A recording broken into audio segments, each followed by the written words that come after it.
Assalamu alaikum à tous et à toutes. Salam alaikum. Wa alaikum salam, ça va bien? Très bien, alhamdulillah. Donc, disons qu'on a quand même, ces temps-ci, je pense qu'on a quand même cette passion, cette envie de faire des vidéos sur le Maoulid. Ouais. Et vous voulez que je vous dise quelque chose, cher listening, j'allais dire, non, cher écouteur, ça se dit pas, mais en tout cas, vous qui écoutez nos vidéos et parfois même vous qui commentez nos vidéos. Il y en a qui commentent vraiment avec l'intérieur d'eux-mêmes. Ouais. Ils se donnent à fond et ils nous donnent des commentaires assez Haineux? haineux. Mais vous savez quoi? Nous, ça nous fait quand même rire. Ça nous fait rire pas parce qu'on a de la peine, pas parce qu'on rit de vous, parce qu'on se dit oh non mon Dieu, pauvre eux, mais juste parce que c'est des commentaires quand même assez de bas de gamme. Mais donc, ces vidéos-là, on les fait à la base pour vous. Alors, plus vous faites des commentaires, plus on se dit ils n'ont pas compris, plus on fait des vidéos.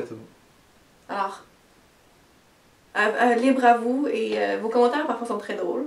Donc ça met un petit peu d'humour, un petit peu de piquant dans notre journée. Ouais, tout ça pour dire que c'est une source de motivation. On n'a pas enlevé les commentaires des vidéos justement pour ça, parce que ça me donne une motivation. Par exemple, personnellement, j'ai manqué, je vais le dire, j'ai manqué mes 2 dernières journées d'université pour ça, à cause justement que je vois qu'on a un besoin de faire un rappel. On va faire un rappel aux gens, parce que les gens, malheureusement, il y a une minorité, il faut le mentionner, de gens qui ne comprennent pas. Une petite miniature minorité de gens qui ne comprennent pas. Et ils paraissent nombreux. Pourquoi? Parce que justement, ils font beaucoup de commentaires haineux et ils ne sont pas éduqués. Mais je pense qu'ils sont là tout le temps. Parce qu'on poste une vidéo, mais tout de suite, il y a plein de commentaires. Ou des messages et tout. Donc, en tout cas, ça a l'air de susciter en vous une petite... ça vous intrigue. Donc, on continue. Donc, aujourd'hui, on continue sur le Maoulid, comme je l'ai dit. On va vous parler donc, des innovations. Donc, dans la religion, il y a 2 types d'innovations. La bonne et la mauvaise. Tu vois? Donc ça, quand vous allez avoir compris ça, parce que peut-être que vous ne l'avez pas compris, vous allez pouvoir comprendre un peu plus loin. C'est la base, parce que si une personne en vient à comprendre qu'il y a 2 types d'innovation, il va se dire, bon, peut-être que le Maoulid fait partie des bonnes innovations. Oui. Pourquoi? Parce que dans le Maoulid, on fait seulement des bonnes choses à la base. Donc cette personne-là va comprendre. Mais si cette personne est endoctrinée et elle croit qu'il n'y a qu'un seul type d'innovation et c'est l'innovation d'égarement, cette personne-là est dans l'égarement. Aussi simple que ça. Donc maintenant, on prend le temps et on va réciter une partie d'un verset, Surat Al-Hadid, ayah 27. Et les gens qui comprennent l'arabe vont tout de suite comprendre. Et ceux qui ne comprennent pas l'arabe, c'est pas grave, on va ensuite mentionner la traduction au sens approximatif. Et donc, Qala Allahu Ta'ala, prends la respiration.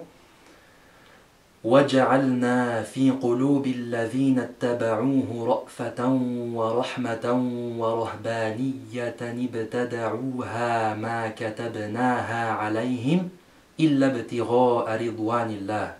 Ce qui signifie, Allah dit qu'il a créé dans le cœur des gens qui l'ont suivi. Qui?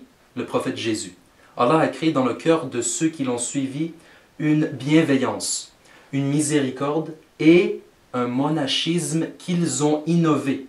Allah ne leur a pas prescrit ni ordonné, ils l'ont fait que par recherche de son agrément.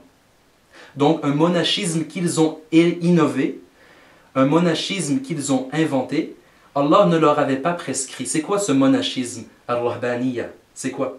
C'est que ces gens-là, qui étaient dans le temps du prophète Jésus et qui croyaient au prophète Jésus comme étant un prophète de Dieu, eh bien, qu'est-ce qu'ils ont décidé de faire? Ils ont décidé d'eux-mêmes de s'isoler un peu du monde, de délaisser leur passion, de délaisser leurs désirs, même jusqu'à un certain point, de délaisser le mariage seulement pourquoi? Pour adorer Allah subhanahu wa ta'ala. Et donc, c'était une innovation. Une bonne ou une mauvaise? Allah a fait éloge à ces gens. Donc, c'est une bonne innovation. Donc, voici la preuve du Coran. Je vais même la répéter en lisant cette fois dans le Coran, le Mus'haf, Inch'Allah. Donc, Surat Al-Hadid, ayah 27. Donc, vous pouvez aller voir de vous-même. قال الله تعالى وَجَعَلْنَا فِي قُلُوبِ الَّذِينَ اتَّبَعُوهُ رَأْفَةً وَرَحْمَةً وَرَهْبَانِيَّةً ابْتَدَعُوهَا مَا كَتَبْنَاهَا عَلَيْهِمْ إِلَّا ابْتِغَاءَ رِضْوَانِ اللَّهِ. Et donc je crois que ça finit ce vidéo et rappelez-vous maintenant, faites très attention avant de dire des paroles comme ça qui sortent de votre bouche, de dire qu'il y a un seul type d'innovation et que c'est une innovation d'égarement, faites très attention. Parce qu'on ne veut pas arriver au point de contredire la religion. Ce serait un très très grave danger. Donc, sur ce, nous disons Assalamu alaikum wa rahmatullah.